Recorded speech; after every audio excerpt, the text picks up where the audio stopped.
Hello, everybody. Welcome to New Earth Humaning podcast. I'm your host, Rayenia Cheyenne. I am very excited today, as usual. I'm so excited whenever we have the opportunity to speak with beautiful human heart. And today is Jean. Our special guest is Jean An. Jean is, I would say, quite well known in the Galactic community because he's very well known for his Arcturian healing modality, intergalactic healing modalities. He's also from a scientific background that turned into a long devotee of spirituality. So I'm very excited today to speak to Gene to dive into his decade-long, like many, a long journey and have him share with us what does it mean to be, how can we be the human co-creating the new earth, and what does this all mean? So welcome, Jean. Thank you for being Hi, here. Rian. Hi, everyone. It's great to be here. Maybe it's like our sixth or seventh conversation. Yeah. I just feel like we are just scratching the beginning because since our first co-creation, I think it was about 2 years ago, or no, time sort of losing its track. And I Mm. feel 2024, and especially January 25, we are going into a new window of time or energetic space. So I wanted to start by asking you, like, what do you feel, um, what is coming up? What is this new energy? Have you experienced any new energy or like notice any difference lately? Yeah, well, it's interesting because, I mentioned that I've studied with Robert Gilbert of the Vesica Institute. And one of the things that in some of his teachings he was talking about is, our kind of spirituality right now is, this was maybe almost a decade ago that I was listening to this teachings from him, was going through puberty in a sense that at least in this incarnation, in this time, in the modern age, we're trying to navigate, I think, a new paradigm in spirituality where maybe it's not as traditional. Maybe we're talking about esoteric mystery schools type of spirituality or just spirituality in general. And a lot of that is independent spiritual initiation where people are maybe learning from a number of different schools or traditions. Maybe they have a teacher in the physical world, but a lot of people now incarnating that paradigm doesn't always work. They're much more independent. They'd like to make the final decision, maybe because their higher self is much more crystallized. And so he referred to that as puberty. And I think being a decade ago, what I've noticed in myself and in people I've interacted with, maybe people who've come to classes and or trips, that maybe we've moved beyond puberty a bit. We're maybe in the young adulthood, and people are very what I find esoterically knowledgeable and experienced. And what I've noticed in the kind of scene of spiritual teachers within mystery schools and spiritual traditions is they've been around for a couple of years now, maybe let's say 4 years is kind of a cycle. So a number of those 4 year cycles. So if you've studied with the school and been doing the practice for 4 years, and let's say you've done multiple of those, you're quite you've probably established something in the spiritual world and in your subtle bodies to a high extent. So basically my answer is feel like many people now are quite knowledgeable who would be maybe listening Mm. to this talk, and not only that but experienced. So we're kind of entering a new phase where if the spiritual world sees that, then then they can release more advanced information. And the way that comes about is maybe we either get that directly, or we get the intuition to find someone who also is being inspired to release more advanced kind of initiation knowledge. So I think that's really exciting. Yeah, wow, I get very excited. I mean, I know I was excited in the beginning, but I can feel a lot of energy coming through. And I would like to follow up with this question of when you say like they are ready to release more of the more advanced information, or maybe information that they spiritual information that was not accessible before. Could you talk more into that that new information that is ready to come through, whether through direct access, when people are open to their multidimensional abilities, or through inspiration to follow another teacher?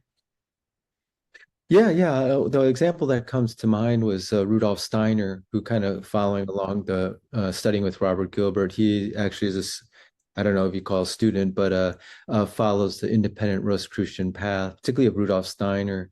But Rudolf Steiner had a mystery school in the late or early 1900s, and he passed away in the 1920s, somewhere around there. Before the Second World War, which was kind of important for his spiritual mission.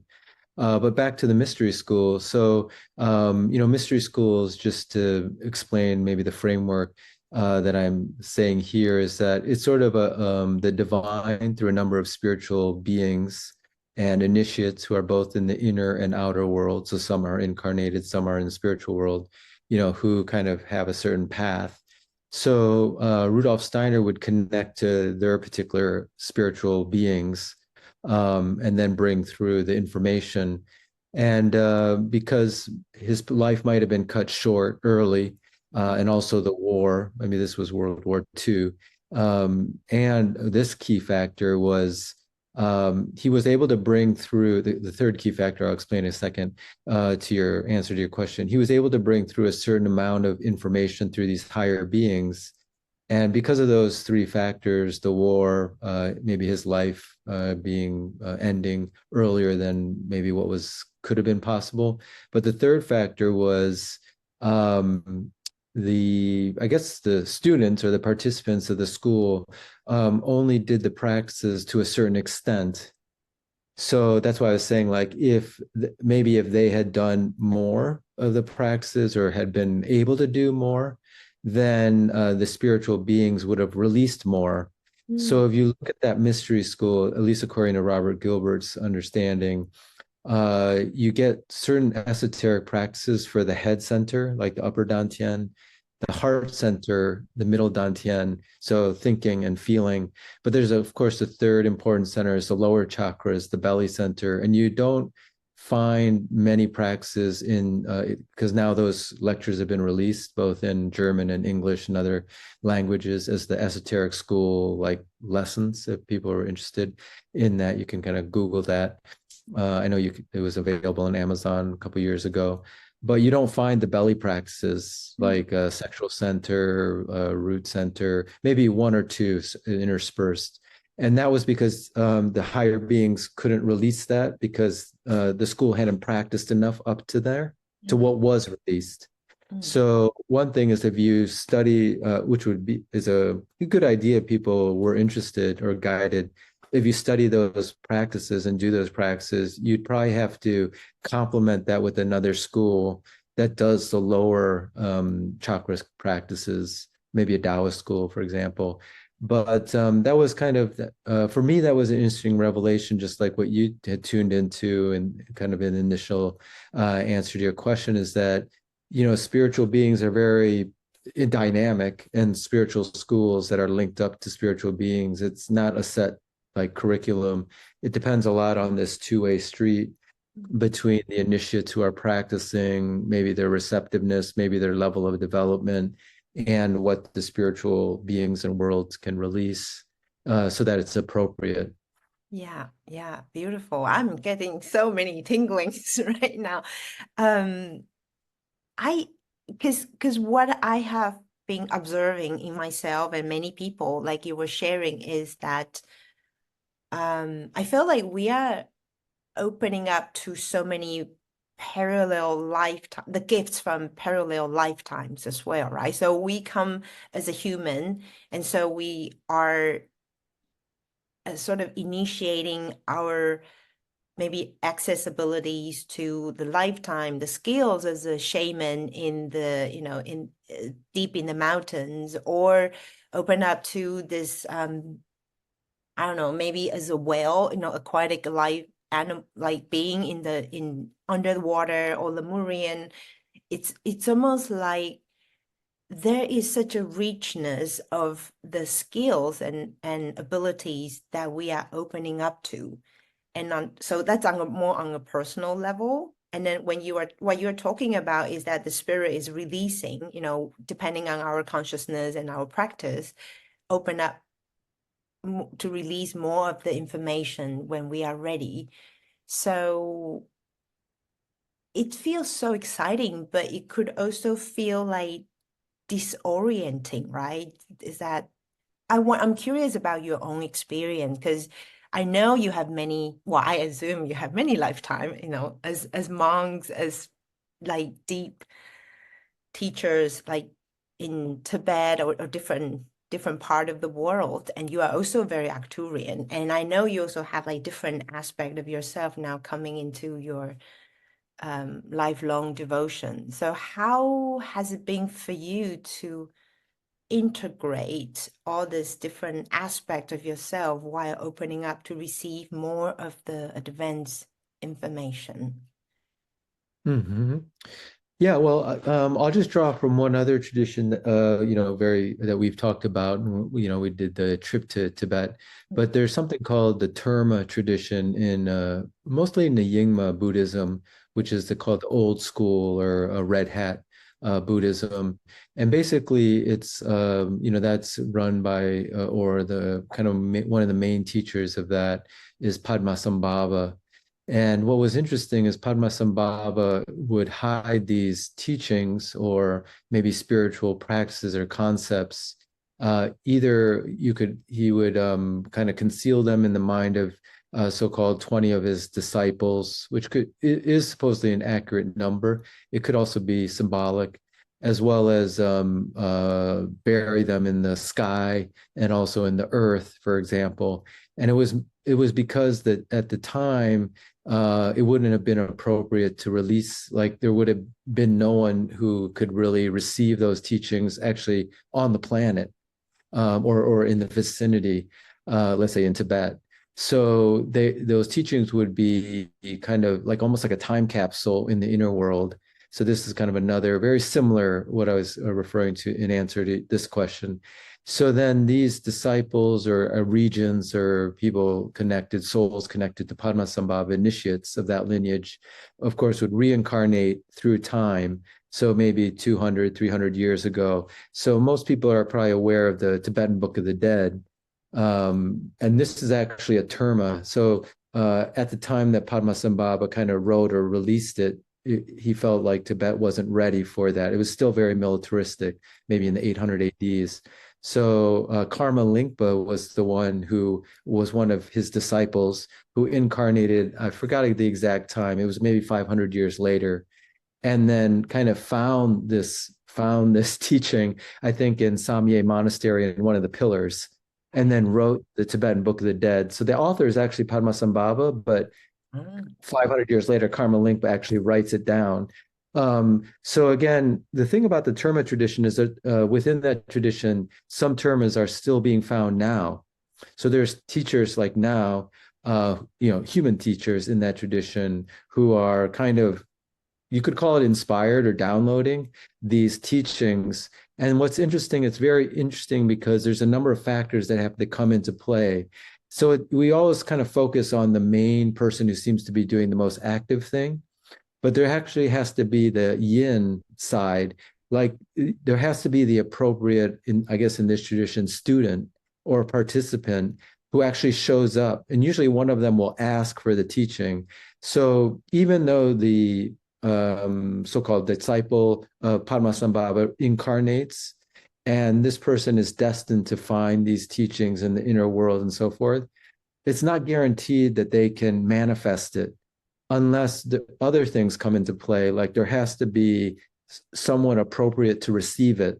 And we tend not to think of that person, but they're like 50% of the equation, because we're always thinking about, the active person. And a lot of times the treasure revealer could be also a woman biologically, but they usually have to have a partner, like a spiritual partner who helps them receive that. This is in addition to, I guess, the audience who would be receptive to it. So it's really very interactive in terms of how things get revealed. And I know this is very tradition specific, but maybe something like this is happening kind of in our kind of new earth lives, multidimensional spiritual experience, like ourselves who are developing. So maybe there's either we could be the facilitator, or we could actually also be the recipient, or we could even be that partner who's helping to, we could be in any of those three roles in different situations right now. Wow, that's so in because actually that sparks a lot of questions that I'm very curious because I know. So maybe I would love to talk first about the like when you say they leave the information in the ethereal in the world, and I know is that how relevant is it for people to travel to a specific area in order to access that information? So for example, like we just recently went to Tibet and to Kailash and then to many temples. And I'm curious. And then I know like many people also feel called to different part of the world. And as far as I know is that when we visit certain places, we are not there only to collect our soul fragments, different lifetimes. We are also to maybe to receive certain gifts on a higher level without the human knowing it. So I'm curious if it's in the world, how relevant is the geographic location? Or Mhm. yeah, maybe I'll just stop there. Mhm. Yeah, I think that's a great question because ultimately, I guess you could say because our at our deepest core of our consciousness, we're all one, and so we're one with all that information. Uh, Theoretically or at some level, we could receive information that's destined for us to receive, and maybe we could call it karmically connected to that information anywhere with the proper triggers. But I do think what you're saying is very relevant, that maybe in a certain land, and we might call that sacred sites, that we have a karmic connection to, that our soul planned, that when we went to that area again in a certain incarnation, like now, or it could be on that Mount Kailash trip to Tibet, or like Kilimanjaro, or Shasta, that those energies and those beings there, just like having, the appropriate facilitator and recipient and partner, would reactivate that information in us. And maybe we've had that experience, like maybe from Mount Kailash, and I know you shared like afterwards things kind of coming, and myself too, like new things to do, and maybe that was reactivating kind of these treasures, these mind treasures within us, like at a soul level. So I do think certain sites can reawaken, or kind of what we might call in modern languaging, like receiving the download or opening up those parts of our mind that have those, inner treasures or knowings. Yeah, yeah. I hope I'm just feeling emotions coming up. Now I'm talking about Kailash and Tibet. And I feel what I wanted to add and to share from the personal experience is that I love what you say that actually in theory we have the access to all the information in the world, right? If that's in alignment to what we are here to bring through. And it is, however, also important for the human to make the trip to certain location. And I feel, I mean, when I was listening to you, what came through is that it's not so much about traveling to a specific place. It's really about to have the willingness to say yes, right? To hear our higher self guidance, say, okay, I think I'm ready to go to a certain place, and then have the willingness to prepare ourselves, whether it's physically, mentally, emotionally, whatever other areas, energetically, in order to be there, to be at a certain frequency in order to go to that site, to be reactivated. It's just like we need to have all the combination codes tune in, right? Like the right facilitators, the right frequency of ourselves and the right location, then we can unlock certain access to the treasure box. Yeah. Yeah, no, exactly. And I think that is like what I was just kind of tied back into what I was perceiving about our current time and maybe the audience that's listening, Mm. that we've gone through a number of these, I call them, I just 4-year cycles of development spiritually. Maybe people have gone through a number of those. And that really, so we're kind of not really at the puberty stage, kind of later, or if you talk about education, Mm. maybe not so much at the high school level, maybe college or graduate school level. And those kind of allow for more complex spiritual phenomena, which is what I think you described, really being able to go to a certain place and maybe work with certain people in kind of group formation, Mm. and being able to discern that to receive, higher knowledge from the spiritual world. It's almost like creating a sort of receptacle or a chalice or a cup to receive kind of that golden nectar. Wow. Yeah. So the next question, the following up question is that, to receive the golden nectar, so we have that in our field, right? Because a lot of information it's almost like it's a zip file, it's a download, it's not ready to unpack and install immediately. And so what do you perceive is the process in your own experience to sort of like unzip the file and then get ready to um, extract, and then so you can, activate the program or the file. Mhm. Yeah, I mean, a lot of that, I think that processing, just to kind of give some detail to maybe that analogy, is Mm. developing the trust and these intuitive capacities of sensing, as two kind of main themes. So, like, what would like the grade school version, like if we went back to the 4-year cycles we did, before you could like go to let's say a sacred site and perceive a download with the appropriate group or place to receive that nectar. So like you think back maybe 3 or 4 of these 4-year cycles ago in your own path, not but us. And we don't even like, maybe like for me, I didn't even like know what a chakra was. You know what I'm saying? So you take your first class about chakras and you're just or me, I'm just getting used to this idea of subtle energy, maybe being in science.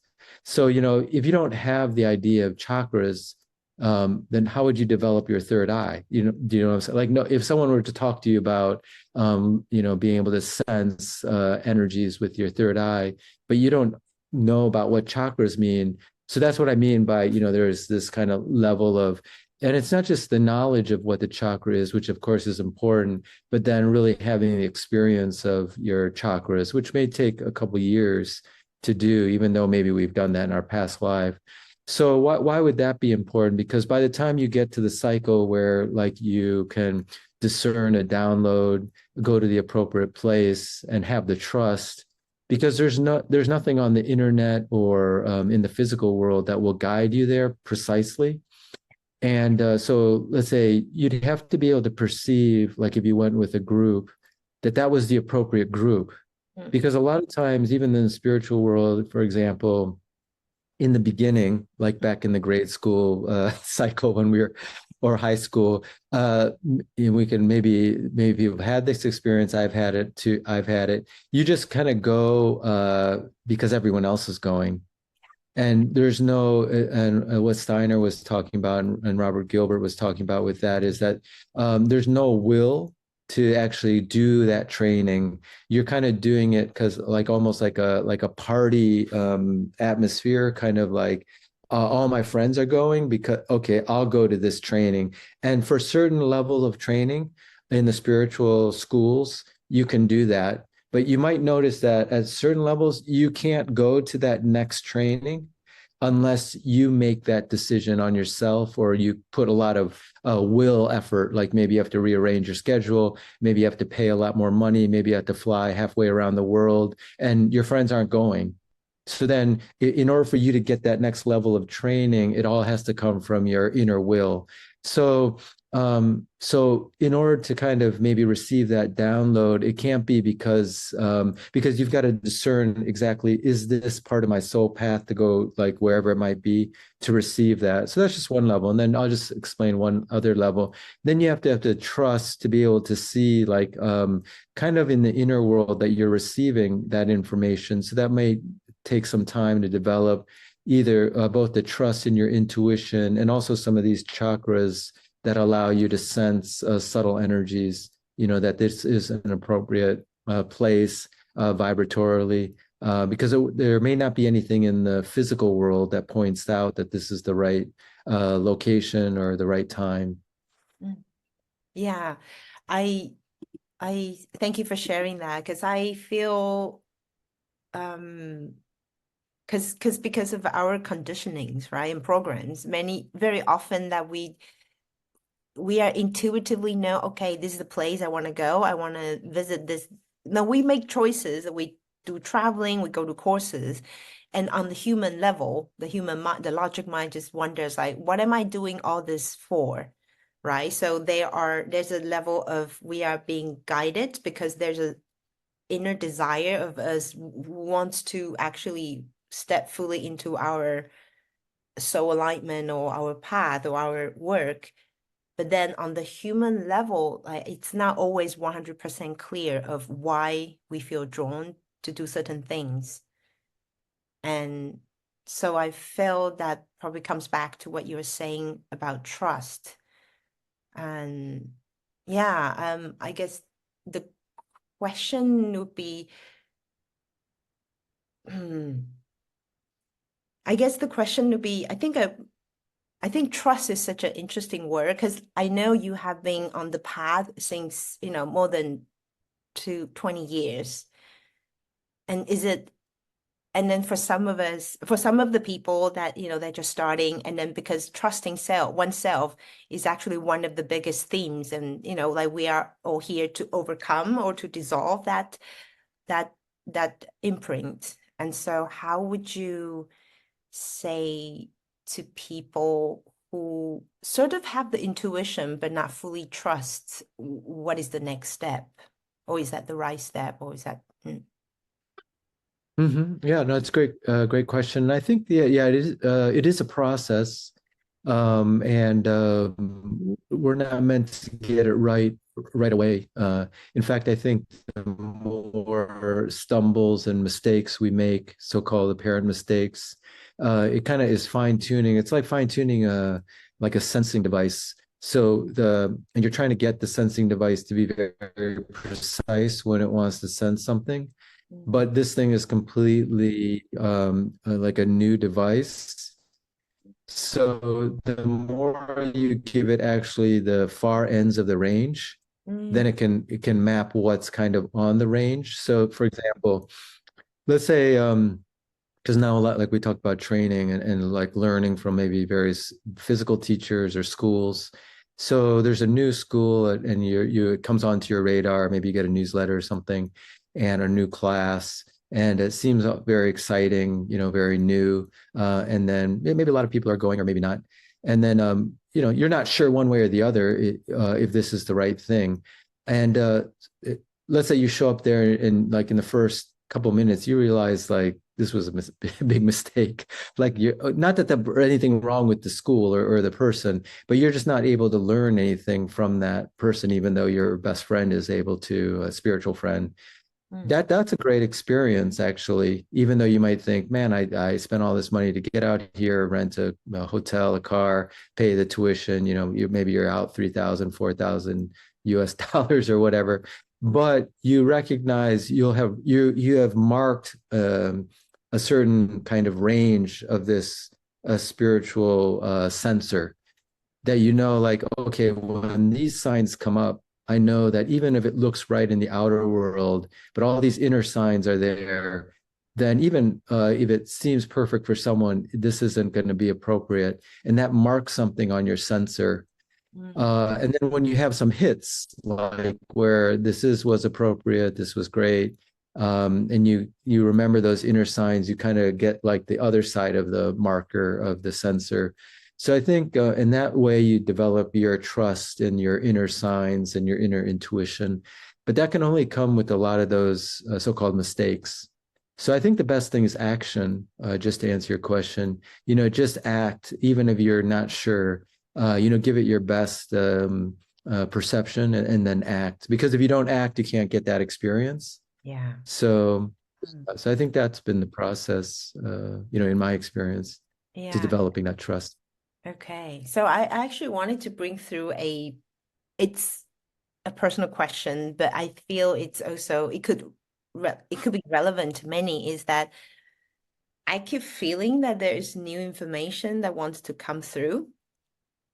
But then I noticed there's a part of me just like, that, yeah, but like, like there's this excitement, but maybe there's also a trepidation.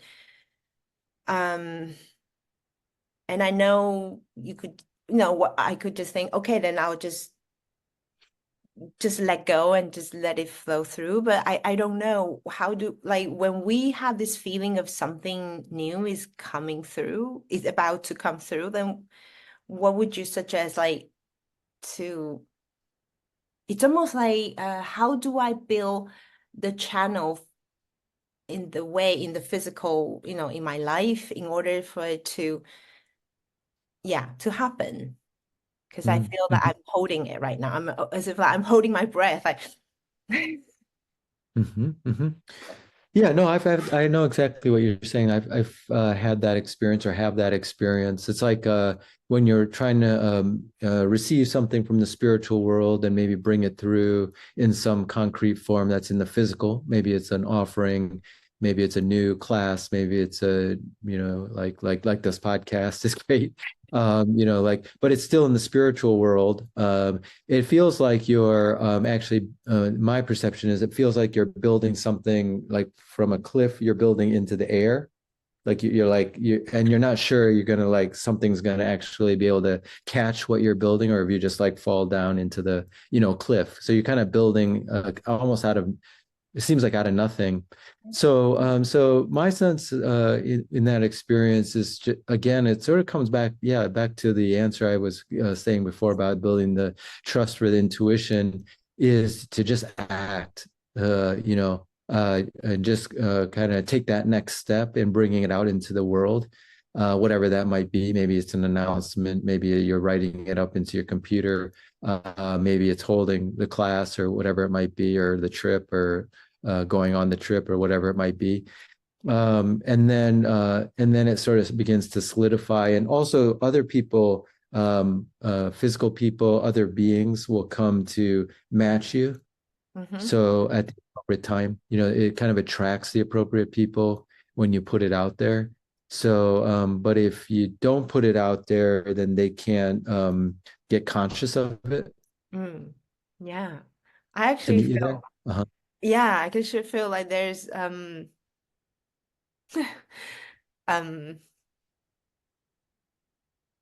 perhaps it's some type of fear, right? Like, no matter how much work I've done, and just feel like, wow, I don't know.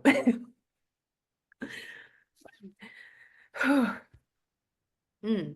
Yeah, I guess this is probably relevant to many, because it's almost like that many people have been receiving different type of training, and then it comes a time that you are going to solidify all these techniques or information, and then so you can receive information, through the in the world, and to bring through what is uniquely yours to bring through.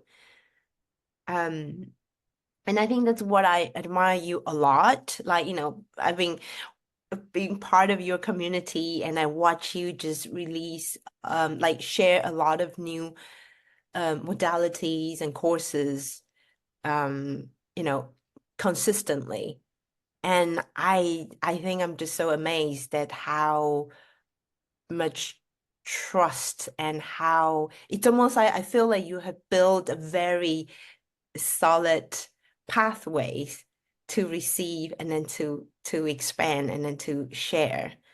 And I guess for someone who just is starting that path building, it's like, the first brick, the second brick, it sort of feel like, oh, this is a bit intimidating. I don't know where to put the next brick. Does that make sense? Oh yeah, yeah, yeah, definitely, definitely. And yeah, and the answer was just put a brick down anywhere. It doesn't it's better to put a brick out than no brick is Oh, yeah. yeah. And there'll be help there. Maybe there'll be a little like gnome who will like rearrange the brick, metaphorically. There'll be some gnome or some some little elf that will help to reposition the brick in case it's not in the right spot. But yeah, yeah, no, I know what you're talking about. Hmm. Yeah, yeah. I just it's interesting because I think we're talking about this new earth, this new human, this new paradigm, right? Because we are creating something new. And so for me, because I have the education that was very sort of like authoritarian, like, there was no space for creativity. So it's almost like there's no roadmap for me to follow. And so it's like when I have all these bricks, I just feel like, is it really okay? Like it's almost like I need to see how other people do it, but actually I think we are at such a time that we need to put our own, build it our own way. And I love how you share that, maybe the elf or the fairies and the normal can help you readjust. Yeah, yeah, it's such an exciting time. Um, so I'm curious that what is your perception or your experience that um the new Earth is like from your perspective at this moment? Hmm. Yeah, I just wanted to like a segue on what you said, and then yeah, answer that question. But maybe I used that educational model of grade school, high school, college, and graduate school, maybe even post grad, and maybe after that. But because you brought up I think a very relevant idea when you mentioned your education, in which many of us also maybe experienced that, where yeah, you could call it an authoritarian model or one where you're kind of you know what's the curriculum, you're in the lines, the course is set up like linearly and you take those courses and maybe there's not that much room for bringing our own ideas, and then that education is changing in for the lower grades, like in high school and college. But pretty much even in college, we're sort of said, you want this degree, you have to take these courses, and up to the master's, at least in like formal Western education. But after the master's, actually, it's a requirement in order to get the PhD to actually create something new. Like you have to find something new in the field, literally, and based on what's been discovered before. That's why PhD could take, some people can do it in like 4 years. That's fast, including the master's. And some people could take 8 to 12 years because they have to really find something new. And this is that creativity, in this kind of academic field. But I think what you're pointed out in spiritually is the same thing, because maybe you have to learn all the principles esoterically, and then you're able to create something new. But it feels like there's nothing out there anymore that tells you what to do. You have to kind of find out in the spiritual world and then bring it through. So that is definitely a huge creative act, and it does feel like you're just sort of floating in At least that was my experience. Actually, when doing the PhD, when I realized that you're kind of like basically creating something, that's never been put that way. Maybe it's in the world, but it's never been discovered in that way.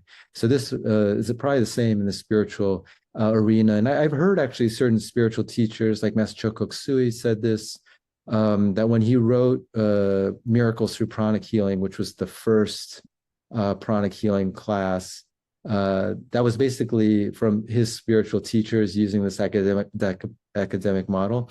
That was his PhD thesis, but spiritually, like spiritually, like there wasn't any school he was going to. It was like a spiritual inner world school, I guess.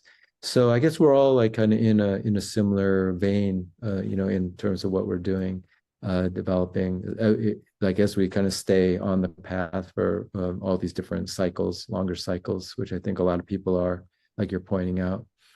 But yeah, I think that's, with the new earth, I think that's the thing. I think a lot of us, the people, the audience here, and just in general who have been on the path, we're not just on the path now. Some people might feel like they're just like joining kind of the conversation, but this new earth, I think every year we're going through a new kind of maybe sub-cycle, and people have been really thinking about this, maybe people listening to this also, like around 2012, there was kind of this end of the Mayan calendar, but now we're 12 years beyond that. And if you're still around on the planet, whatever we thought was going to be really super cool and new is 12 years out. So that means, and you're still here, that means, we have a lot of experience. And so we're establishing something, I guess, more mature, in a way, like, deeper when someone's been around maybe for 12 years on something, and they're still active, they're not jaded, meaning they're still trying to put something out, then it's going to have depth to it naturally, just because they've had a lot of experience, kind of that first couple cycles where the idea is new. We all go through a honeymoon period of like that, because our brain is wired, I think, that way. We're always wired for something new, and then that releases a lot of dopamine just to make it biological, but it's, I think, relevant, like dopamine, norepinephrine, these kind of like things that make you feel a little like high. And but then if you've done it a couple of times and you're still around, very active, and then I think something deeper, there's a lot more invisible depth to what's being presented. So I think the new earth, this in this cycle, will have that kind of depth just because of the audience here. Probably has been through a couple cycles like that.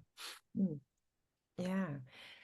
Yeah, I'm actually, so there's a question that I've been meaning to ask you as well. Like, so in the context of this new earth and this, many cycles, because coming back to what we were talking about, like we bring through different lifetimes into this lifetime. So this is like the accumulation, right? Or of many lifetimes we are living right now.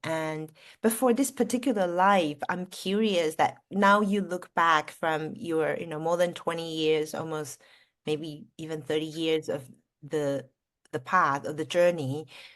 How do you feel your soul's choices of, the family, the academic background you have chosen? How does that support your mission or your work nowadays? Is that Mhm. is that clear? Yeah. Oh yeah, yeah. I mean, it's interesting because like I went to Stanford. Mm, And what was interesting, of course, I was interested in doing science, pre-med and so forth. And but then around my sophomore year, like in other maybe podcasts, maybe we talked about this, like I got kind of like this spiritual awakening or turned on to the spiritual path. But just to answer your question, to kind of externalize that, I mm, started to take some of the religious study classes at Stanford, and I took this intro to Buddhism class where I met this very gifted graduate student. His name was Alan Wallace. Anyone who's kind of in Tibetan Buddhism, particularly American Tibetan Buddhism, he's still a major teacher now, but mm, he was a graduate student back then. Wow. But he was so articulate. He wasn't even the main teacher. She just let him teach one lecture, and he talked about the bodhisattva vow, which is that as a being, you'll come back to always help other beings become enlightened until everyone's enlightened. It's like a huge vow. Anyways, I never had heard that vow, and when he said that, I had this vision that in some past life, somewhere in the far, far past, it was just like an inner knowing. I had taken that vow, and I Mm, had been raised Catholic, so I was raised in a completely other tradition. And so, the synchronicity of me, meeting this person. And what's interesting is the teacher, the professor, her name's Anne Klein. And just to kind of link this back now, just 3 days ago, I was listening to Alan Wallace talk on the Wisdom podcast. Speaking of podcasts, and he was talking about being in Crestone, doing an inner retreat, and I've had retreats at Crestone. yes. So I haven't, so I've been following him more recently now. And the thing about Anne Klein is she's now become a teacher. I think she went to Rice University, and I don't know, it's in Texas somewhere. But but she has a Sangha. She's a major Tibetan teacher. But one of her main teachers I've also connected with, who's Tibetan. So it kind of, this is like a 30-year span, like you said. And even though I don't directly go to teachings with them physically, they've still been a link, in a very unique way, in also a very acausal way, because I didn't go to Stanford for anything spiritually related. That wasn't the original reason, but somehow, the soul got me there to meet these teachers who 30 years later, when I am now doing mostly spiritual things, they're still kind of influences in my life. So it's just interesting how these things happen. Mm, mm. And how have you observed that your Arcturian aspect come into this current life? Like yeah, how is it? Do you understand my question? Yeah, Yeah. yeah. I mean, yeah, it is interesting because the Arcturian galactic piece, um, I don't know if I have found those lives Mm, yet consciously, where maybe I had made uh, a more galactic connection, because I do feel like this Tibetan spiritual lineage, I can recall those, or I can feel those lives more logically, even though maybe I don't recall them directly. And then, having traveled to Tibet, like we went on that trip together with others, that kind of just logically felt that way. But the galactic piece seems very inherent, but a lot of it is here, in this life, and maybe kind of into the future. So yeah, so it's kind of a different feel intuitively, at least in within my spiritual path, how the mm, galactic connection with the Arcturians and intergalactics, and just interest in the interdimensional beings is, I think, much more being planted in this life. right. Yeah. Do you have any perception of how they are planted in our life? Because I know like in your case that yeah, there's a very predominant like a strong energy of Tibetan Buddhism, like a lot of lifetime, it just almost like it's very easily I can imagine, I can see sense that those lifetime of yours. Um and for a lot of people, like people who identify themselves or ourselves as star seed, that they just feel that they have, that their galactic or intergalactic energy is just much more prominent in their field. And I wonder how that, yeah, in your experience, how that is planted, or I don't know, how is that relevant, or how is that relevant to what we are here to, embody, I guess, the question. Mm-hmm. Well, I think why the feeling intuitively is different for me, like this past live stream or this stream of Tibetan Buddhism versus the galactic piece, is like in a couple contact experiences, really profound ones. I was thinking most recently was in Crestone, where we all as a group saw like some amazing contact, interdimensional sort of lights in the sky. Oh, and I call them the celestial galactics just to give them a name. Over a couple of days, was an intuitive, and it might have been a message from them. I think it was partly a message from them and from my higher self. Like if I'm experiencing that, then what are these religions or spiritual traditions on the earth? Because that's beyond the spiritual traditions on the earth, which doesn't invalidate the spiritual traditions on earth. Even like the Christ being supposed to be is the spirit of our sun. But then if you're experiencing galactic beings who are beyond the solar system, then that's even more vast than let's say the spirit of the sun. So that kind of what it did is it expanded my view of there's something even beyond the spiritual religions that have come from this earth. Like there's even something like I just experienced a being who's beyond this earth spirituality. So the question was like, what does that make the religions here if I've just experienced that galactic being, which wasn't just a mental concept. It was like a very direct experience of a galactic presence. So that I don't know if that answered your question, but that was okay when you asked the question. So there's much more vast. We're much more vast when we connect to our galactic ancestors or galactic counterparts in a contact experience. It Yeah. reminds us of our more vast nature that's beyond this earth history and these earth incarnations. Absolutely. Yeah. It was interesting because when I was like feeling into what we're going to talk about, and that there's this sense of like open contact. I mean, maybe the term itself is a bit limiting, but I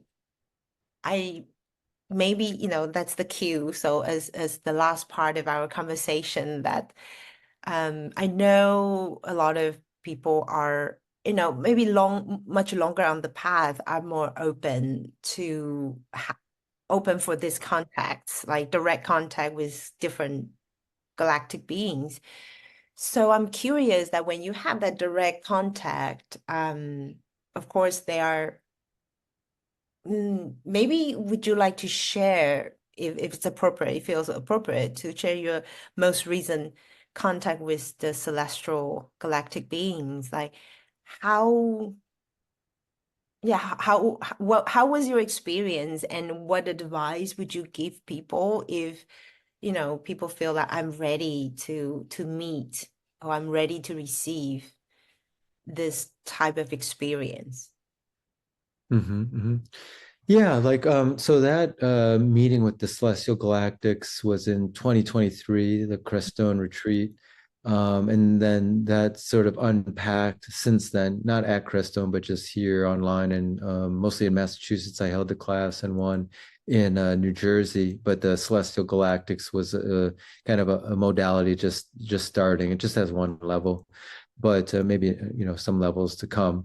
But actually, probably a more recent contact, which was more in a dream state, because it was kind of inspired by your question, was like I was basically out on this platform disc with some people I knew, and then this platform disc kind of just took off from the earth, and we just ascended like into the stratosphere until I could see like the earth from below me. And I think that was and then there was this guy who was like on like a tether, like swinging across like he wasn't scared at all. He must have been a galactic being like that I was kind of perceiving in the dream.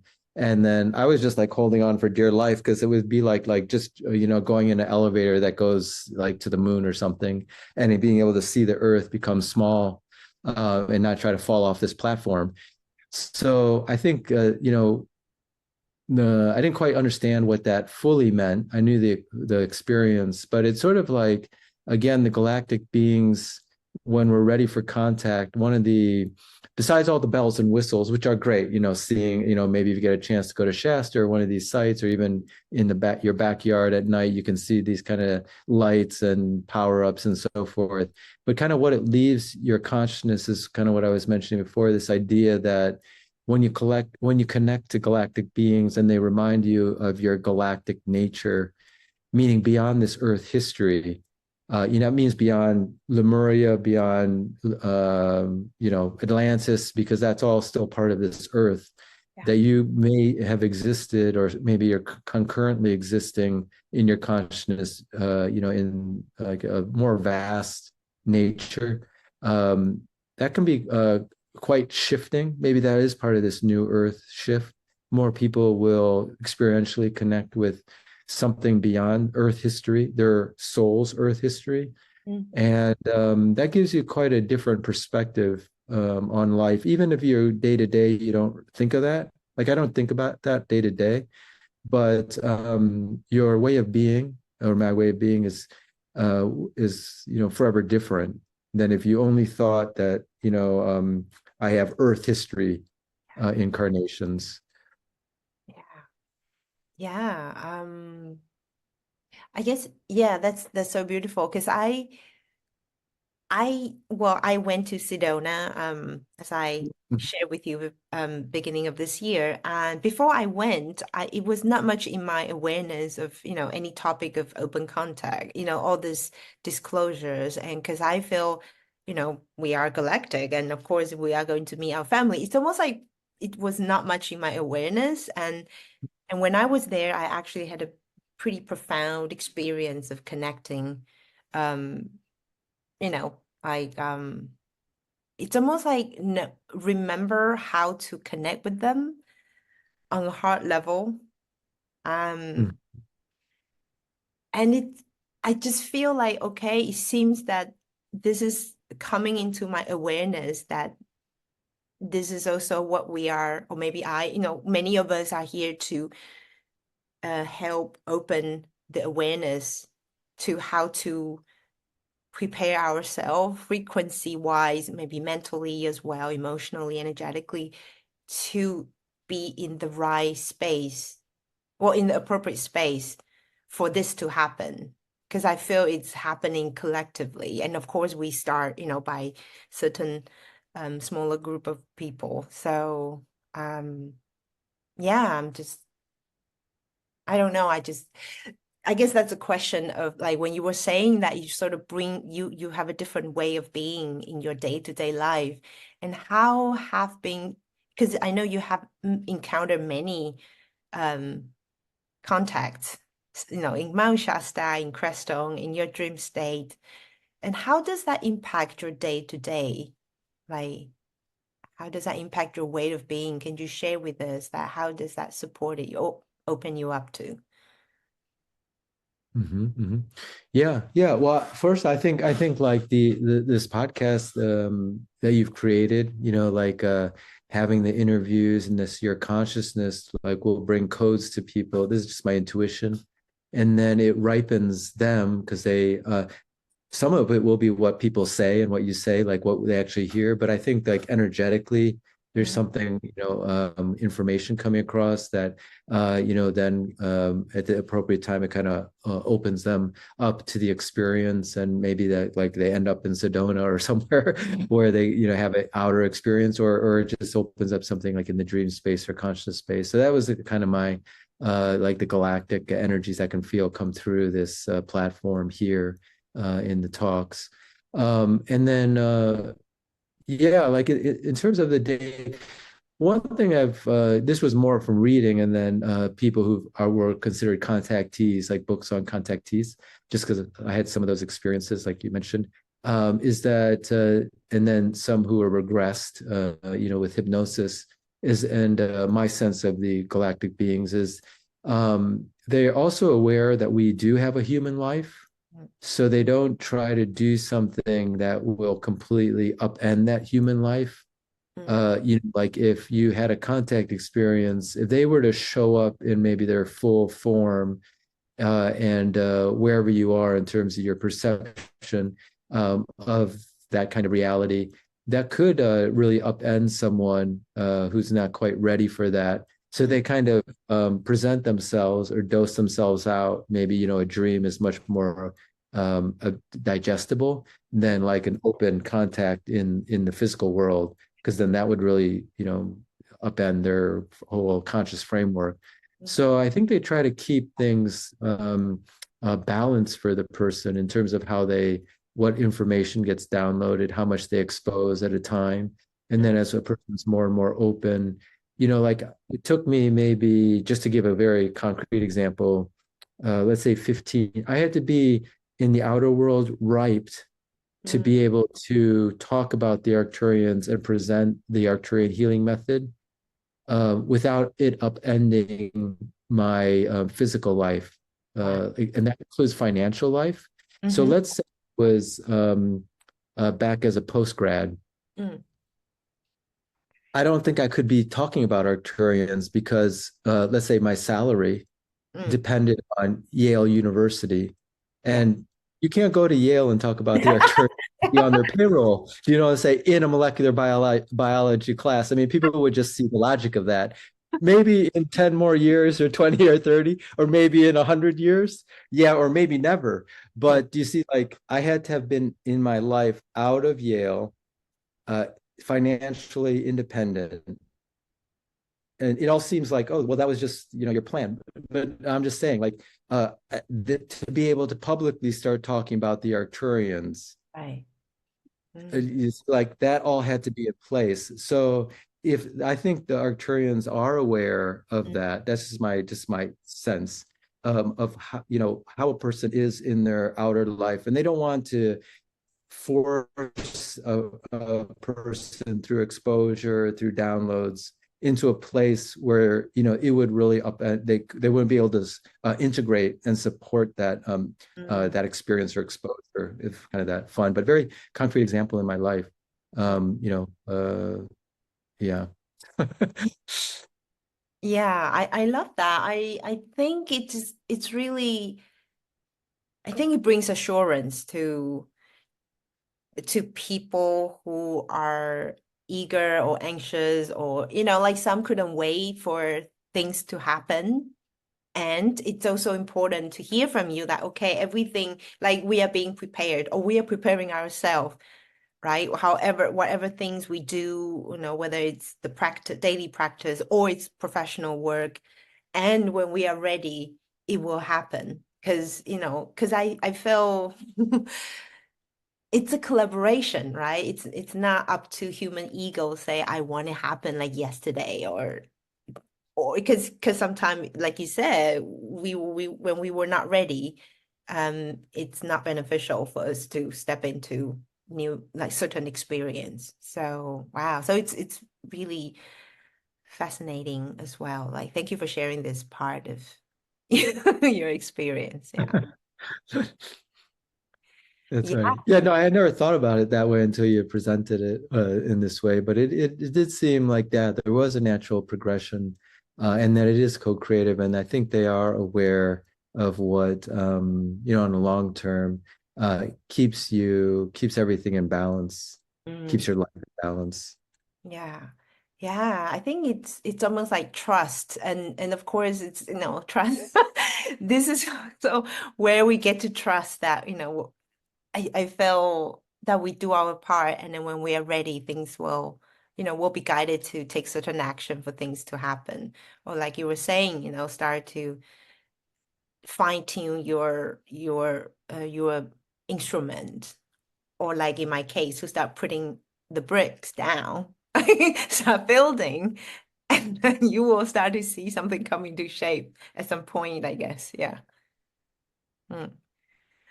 Yeah, yeah, exactly. Yeah. Yeah. No, I think that's great. Yeah. So I noticed the time. I mean, it's just so fascinating. I mean, I love talking to you. You know that. I mean, I can come up with more questions, but I do honor the time, and I just so appreciate you. I think this is such a beautiful conversation. I feel it supports many people whenever they decide to tune into the conversation. And like you said, like they're receiving codes even without, even they just thought they're listening to the words and conversation and stories and anecdotes and knowledge. And so, is there any final wisdom you would like to share before we end? Yeah. Oh yeah, no. Well, first, thanks for the continuing conversation. I feel like, yeah, I'm not sure if it's the seventh. It feels like the I seventh, or don't. had a number of different conversations that just seem like a continuation. And yeah, I feel like, yeah, we could even continue more. But yeah, I think the Galactic piece is great. I think that's the kind of new download in this new Earth that people, whether they have those direct experiences. Like I always look at, Gaia TV Mhm. as sort of somewhat of a benchmark of what the spiritual consciousness is in tune with and ready for. And they have a lot of disclosure and kind of galactic programming. And that means, people are interested and they're also willing to pay. The thing about the economic piece, which I think is important because maybe 100, 200, 400, 500 years ago, if you're in spiritual world, maybe that piece was much more taken care of by someone else or some institution. Yeah. But what people are willing to pay for means what they value. It's just kind of a benchmark and what they also believe. So I think this galactic piece is going to become much more of a presence in kind of the spiritual Yeah.